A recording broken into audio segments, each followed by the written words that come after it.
first discussed in 2019 Eastern Economic Forum in Russia. And could you help us understand that how did this idea and the conversation around it eventually became our 95th country conservation alliance? So you're very right in saying that the first time the idea was discussed by Honorable Prime Minister in 2019 at the Eastern Economic Forum, Vladivostok in Russia. And at that time, Honorable Minister talked about the need of launching a coalition of governments to arrest the illegal trafficking and poaching in big cats. And after that, this issue was discussed in the ministry that this poaching, illegal trafficking of big cats, it's not only tiger, but all big cats are equally affected across its ranges. If you see the lion population or leopard population in the world or jaguar population, they're rapidly declining.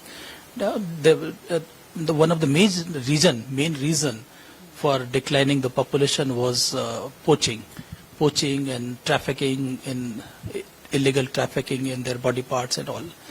And besides, there are a number of threats like habitat degradation, habitat fragmentation, lack of resources and all. So this all factors coming together, they led to understanding that there is a need of coalition of governments and other conservation partners to work towards a common goal, that is big cat conservation. Because it's not only big cat, but big cat means once you conserve the big cat, its entire ecosystem is protected, the balance of ecosystem is established, and this helps in giving this ecosystem services for the benefit of humankind, livelihood and mitigation of climate change and so on.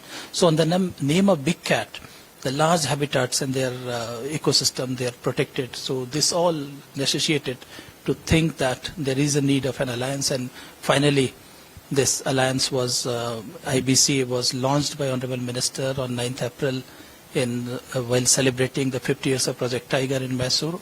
And formally the IBCA was established on 12th of March 2024, and now we have almost completed 2 years.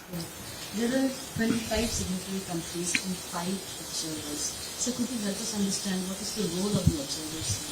So all signatory countries, they are full member of IBCA. For any assembly or election of president or appointment of director general or any decision, they can vote, or means they have the voting rights. While observer countries are those countries, they have consented to become member, but the process of final approval for signing the treaty or framework agreement is pending. So till then they can participate in all events of IBCA, but they cannot vote. So they don't have the voting rights. So as per IBCA's rules, it includes a lot of things, including promoting knowledge sharing, capacity building, networking. But I want to understand that will the IBCA be limited only to knowledge and skills, or is there a scope of translocation or physical exchange of the process for between countries? In fact, IBCA has several mandates, and one of the mandate is sharing best practices, knowledge sharing, as you have already said. And for that, we are creating the knowledge forum on big cats, and we are also developing a kind of AI-based app which will respond on the query basis to all range countries. That will benefit to all range countries, and that will have verified information. Translocation is again important. Active management of big cats, which has emerged as a very important tool, like to deal with human-wildlife conflict, or like the extinctions. When the species extinctions have taken place locally, then introductions have been successfully done. So it is a kind of very good case study, a role model, or which has been standardized, like for cheetah, tiger, lions and leopards, it has been standardized in India. So IBCA will also help countries for reintroduction of not only big cats, but its prey species as well. In fact, Cambodia is one member country that has requested for assistance in tiger reintroduction, and IBCA with the Government of India and National Tiger Conservation Authority, we are working towards that. Like Kazakhstan is also reintroduced recently tiger, and they also want our support and for monitoring or further advice that how it can be successful. Many other countries are interested in reintroductions, and IBCA will definitely help and support these countries.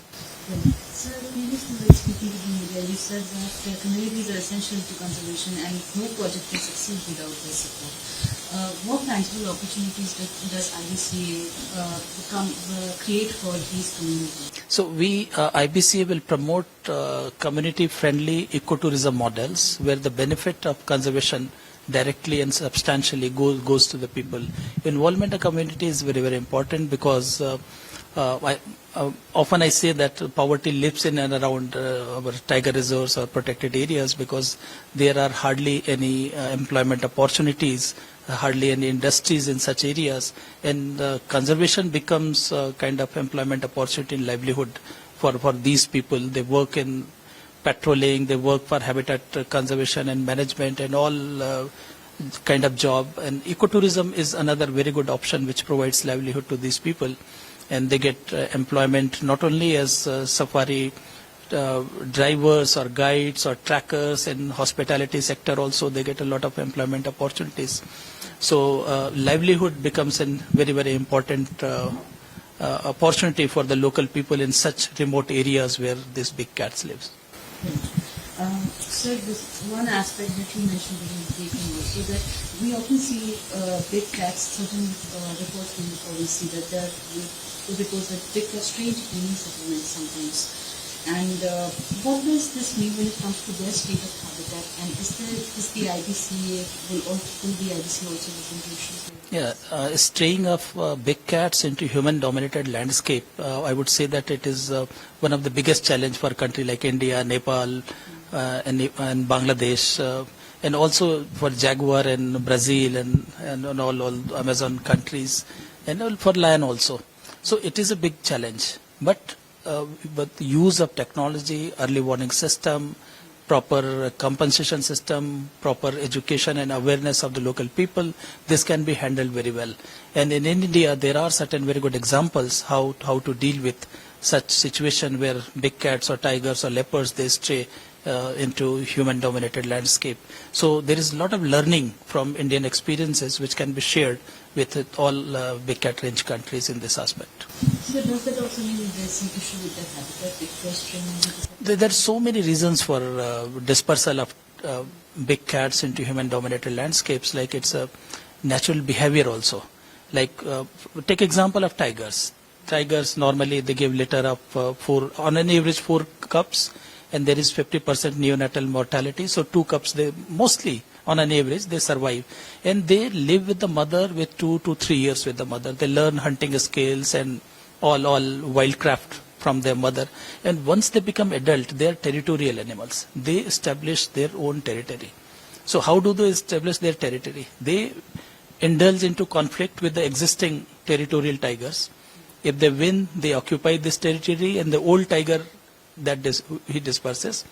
If they are not able to fight with the existing territorial tigers, they disperse, and that's why we need corridors. When they disperse in order to establish their own territory. So sometimes they venture into human-dominated landscapes. So it's a social dynamics of these big cats that their nature is to disperse and to establish their own territory. And for that, corridor connectivity becomes very, very important. So it's not only the habitat quality. If habitat quality is poor, prey base is very low, then definitely they will disperse. If they are old, aged, not able to hunt in the core area, then also they will disperse. And the young subadults, in order to establish their territory, there are several reasons for dispersing. It's not only habitat quality or prey density, but there are many more reasons, like diseased. If they are diseased and not able to feed themselves on by hunting in the wild, they prey upon the cattle and go into the fringe areas. So these are the reasons for that. So you also mentioned about the 2010 St. Petersburg Global Tiger Summit. So I want to understand that in that Global Tiger Summit, there were countries that committed to double the tiger numbers by 2022, but it did not eventually happen. That several countries. Yeah, and in fact, 2010, the first time the heads of the government, they came forward for conservation of a big cat like tiger. And I think almost all countries, 13 countries, they participated in that. And the declaration says that all countries, they will work towards doubling the tiger by 2022. But India and Nepal, the two countries, they did it. And Bhutan and Russia, the population is showing an increasing trend. But many countries, they lost all their tigers, like Cambodia, Vietnam, and Laos PDR. And in other countries also, the tiger situation is not good. You can understand that when heads of government, they convene and get together and they adopt this declaration, how difficult it is to manage big cats in the wild. So many threats are working. But it is good that now the population, at that time it was 3,200. Now it is around 5,000 in the world. So population, there is substantial increase in the population, and that is a positive aspect of Global Tiger Summit, which took place in 2010. But sir, considering what the very status of the Global Tiger Summit, how is IBCA structurally different? That was only for tiger, and here the IBCA is looking for 7 big cats, including tiger. Apart from that, the process is same, like creating awareness, bringing the heads of government and the top politicians or decision makers, make them understand the importance of big cat conservation, mobilization of resources. This kind of events, they also attract a lot of awareness among the donors, the financial institutions. So mobilizing resources, supporting these countries, that becomes important. So in that way, it is definitely much bigger and different. Right. Sir, also wanted to understand that if there are any member countries who are participating, if they commit to some promises saying that they will double the numbers or do something with conservation of big cats, and they don't eventually be able to do that or achieve that target, is there any observing mechanism to this or accountability mechanism to this? Well, we also understand this is not legally binding. Yeah, right. It's not legally binding, but there is a moral kind of pressure on these governments if they commit. So there is a pressure on them that they have to achieve these targets, and IBCA will support them to understand what are the problems. If the targets are not achieved, then what are the reasons, whether it is lack of capacity, lack of inadequate policy issues, or inadequate resources. So IBCA will understand or try to analyze and support these countries to achieve the target ultimately. Right. So what message would you like to give about IBCA? And IBC is a wonderful platform in essence, which has been thought by and launched by Honorable Prime Minister, and it is a very good platform to share the best practices, knowledge, resources, and I think that it has been able to generate a lot of awareness among the people and the governments and policymakers and protected area managers, and it is kind of bringing a new energy towards the shared goal of big cat and biodiversity conservation in the world. Thank you. Thank you.